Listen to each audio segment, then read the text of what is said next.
আসসালামু আলাইকুম। আজকে আপনাদের জন্য সুন্দর একটা বেবি শাওয়ার থিম কেক নিয়ে এসেছি।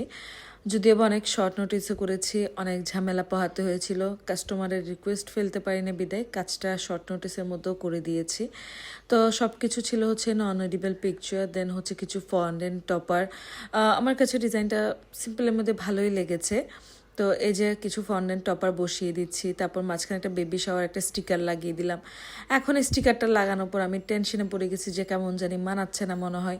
আবার এটাকে তুলে ফেলি, প্যালেট নাইফ দিয়ে একটু সোজা করার চেষ্টা করি, আবার চিন্তা করলাম না, রেডি করা কেকের মধ্যে হাত দিলে তো বিশ্রী হয়ে যাবে। তো ওটাকে আর একটু নিচু করে ঢুকিয়ে দিলাম যাতে পেছনের বাকি টপারগুলো যাতে দেখা যায়।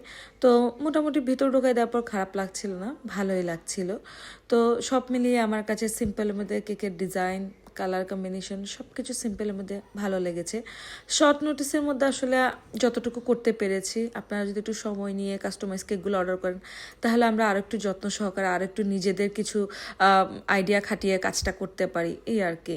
সো এই তো শর্ট নোটিসের মধ্যে যতটুকু পসিবল করে দিয়েছি। আপনাদের কাছে কেমন লেগেছে অবশ্যই জানাবেন। যেহেতু রাতের ডেলিভারি ছিল তো ভালো পিকচারও নিতে পারি নাই। তো যাই হোক, এটা দিয়ে কাজ চালিয়ে নিলাম। তো সবাই ভালো থাকবেন, সুস্থ থাকবেন। Thanks for the watching.